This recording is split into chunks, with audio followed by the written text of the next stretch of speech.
The first time I truly saw it, was a Monday. Not the ornate frame, not the cloudy patina of age, but the subtle shift in my own reflection. A flicker, gone in an instant, but enough to plant a seed of unease. It wasn't me, not entirely. And I knew, deep down, that the mirror had seen it too. Moving into apartment 3B had been an escape. A fresh start after a particularly brutal year. The place was old, a charming pre-war building with creaky floorboards and high ceilings that promised quiet solitude.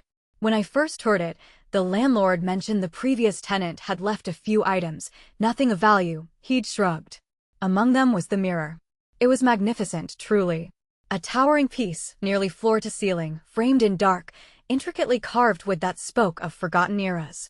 I placed it in my living room, opposite the window, hoping it would amplify the natural light, making the small space feel grander. It became the centerpiece, absorbing the room's character, reflecting my new, optimistic beginnings. For weeks, it was just a mirror. A beautiful, silent witness to my unpacked boxes, my hastily cooked meals, my late-night reading sessions. I'd glance at it, catching glimpses of myself, my apartment, a familiar backdrop to my new routine. Nothing seemed amiss. Nothing at all. Then came the subtle discrepancies. The first instance was trivial. I'd set my coffee mug on the small side table, clearly visible in the mirror. A moment later, I looked up from my book, and in the reflection, the mug was closer to the edge, precariously so. I turned, but in reality, it was exactly where I'd left it. I laughed it off, attributing it to tired eyes, a trick of the light. But the feeling of being slightly off lingered. Days later, I was tidying up. I'd neatly stacked a pile of magazines on the coffee table. In the mirror, one was always askew, its corner jutting out. Every single time I straightened it in reality, the reflection would show it just slightly out of place again. It was like looking at a fractured reality, a parallel dimension where things just didn't quite line up. The reflections of inanimate objects were one thing. My own reflection was another. I started noticing fleeting changes in my mirrored self. A different tilt of the head, a stranger expression. I'd be smiling, and my reflection would hold a neutral, almost vacant stare for a split second before snapping back to match me. Once, I saw my reflected self reach up and brush a phantom strand of hair from my face, a gesture I hadn't made. My blood ran cold. Was I imagining things? Was the stress of the move finally getting to me? I tried to avoid direct eye contact with the mirror, using it only for peripheral glances, for its function as a room brightener, not a self-observer. But the mirror demanded attention. At night, with the apartment bathed in the dim glow of streetlights, it took on an entirely different character.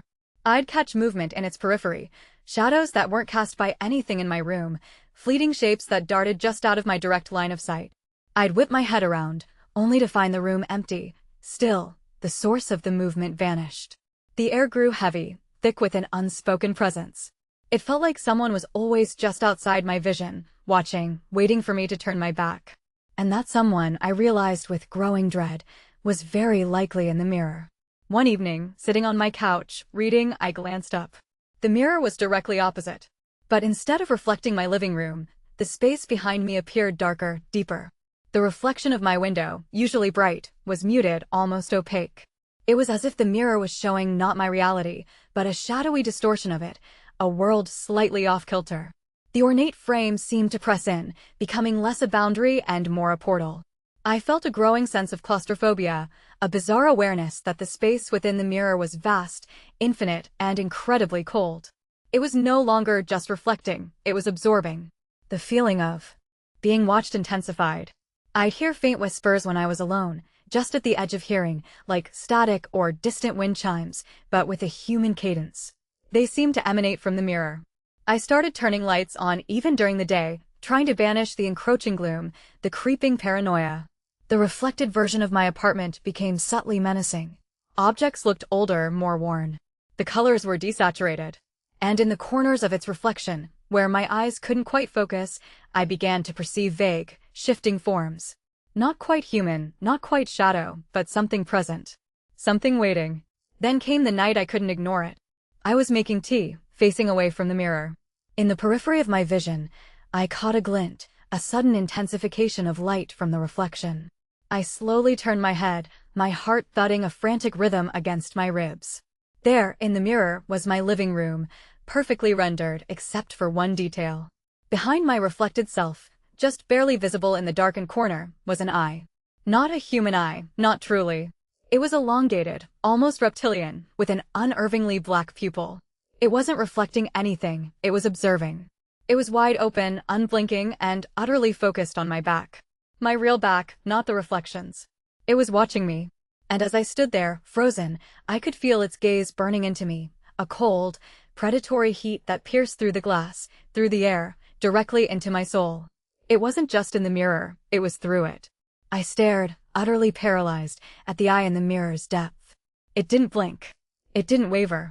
And then, slowly, agonizingly, the reflection of my own face began to change. My mouth, in the mirror, curved into a slow, unnatural smile, a smile I wasn't making. My reflected eyes, still locked with mine, filled with an ancient, malicious glee. The eye in the corner of the reflection seemed to pulse, its black pupil dilating.